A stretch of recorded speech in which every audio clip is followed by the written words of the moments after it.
गालिबन हम इसी बात का इंतजार कर रहे थे। हम कहते हैं 57 इस्लामी ममालिक क्या कर रहे हैं गजा के लिए, क्या कर रहे हैं ईरान के लिए, तो हमने तो कर दिया भाई, हमने आगाज किया है।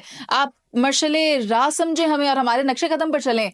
हम आपको बताते हैं कि हमने क्या किया है। हमने इंडिया और पाकिस्तान की जो जंग बंदी थी, जो मार्का हक और बुनियान मरसूस था, वो जंग बंदी का क्रेडिट अमेरिका के सर पर एक ताज की तरह सजाया है। हम कह रहे हैं कि हम अमेरिका को नॉमिनेट करेंगे ग्लोबल पीस अवार्ड के लिए। हमसे मुराद हुकूमत पाकिस्तान। आप जानते हैं कि करने क्या जा रहे हैं अब हम कह रहे हैं कि पूरी दुनिया में, मशरिक़े वुस्ता में, आलमी मंजरनामे पर अगर कोई अमन की बात कर रहा है तो वो सिर्फ अमेरिका है। अगर अमेरिका बारहा इसका ढोंग रचा रहा है कि भाई मैं ही हूं जो जंगबंदी करवाता हूं, हम मईशत के और फरोग की बात करते हैं, हम तिजारत बेहतर करने की बात करते हैं, तो ये सिर्फ महज बातें ही हैं। आप देखें कि अमेरिका कर क्या रहा है। आपको ये नजर नहीं आता कि हमने इसराइल की जो गजा में फ़लस्तीन में बर्बरियत है उसको रोकने के लिए कई बार करारदादें पेश की और हर बार उसमें नाकामी का सामना क्यों करना पड़ा हमें? क्योंकि ये जो ममालिक वहां पर डर्टी पॉलिटिक्स करके बैठे हुए हैं ना, ये चंद एक ममालिक, तो ये इन्हीं की वजह से हम उस प्लेटफॉर्म पर कामयाब नहीं हो पाते हैं। तो यही वजह है कि आज हम वहां पर जेनोसाइड देख रहे हैं, मासूम बच्चों का कत्ल देख रहे हैं। और अब ईरान की तरफ क्या समझ बैठे थे इसराइल, क्या समझ बैठा था ईरान को? ईरान ने ऐसा वार किया है कि इसराइल भी याद रखेगा, इसराइल की नस्लें भी आने वाली याद रखेंगी।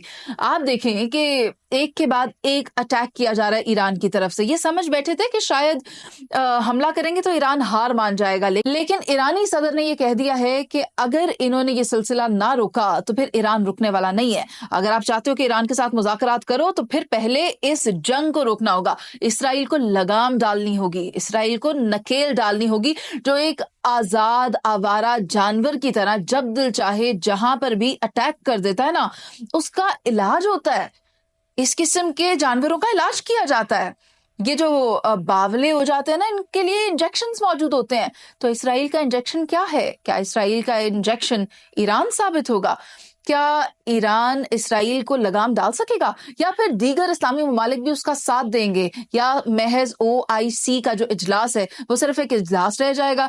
अब होने क्या जा रहा है, किया क्या जाएगा, इस पर ईरान ने ये वाज़ेह कर दिया है कि अगर बाकी ममालिक को इंक्लूडिंग अमेरिका, इजराइल, ये शुबा था, ये खदशा था कि ईरान करीब पहुंच गया है न्यूक्लियर वेपन्स बनाने के, तो अब तक तो उनका जो वहम था वो दूर हो गया होगा, उनका शक भी दूर हो गया होगा। अगर वो ये सोचे बैठे थे कि ईरान को भी दबा देंगे जिस तरह दीगर ममालिक को दबाया था, जिनमें शाम था, लीबिया था, तो वो ईरान को भी इस तरह कर लेंगे, तो ईरान के साथ वो इस तरह नहीं कर सकते।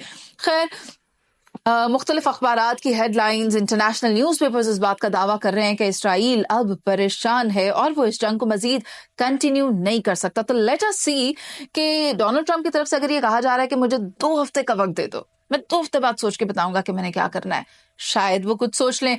या B-52 बॉम्बर जो उन्होंने प्लेस कर दिया है, क्या ये एक नए अटैक के लिए वक्त मांग रहा है? खैर, आने वाले वक्त के साथ ये चीजें सामने आएंगी, मगर अभी के लिए हम नॉमिनेट कर चुके हैं अमेरिकी सदर डोनाल्ड ट्रंप को। और आप पाकिस्तान के इस इनिशिएटिव को किस तरह देखते हैं, आपने ये मुझे कमेंट सेक्शन में बताना है।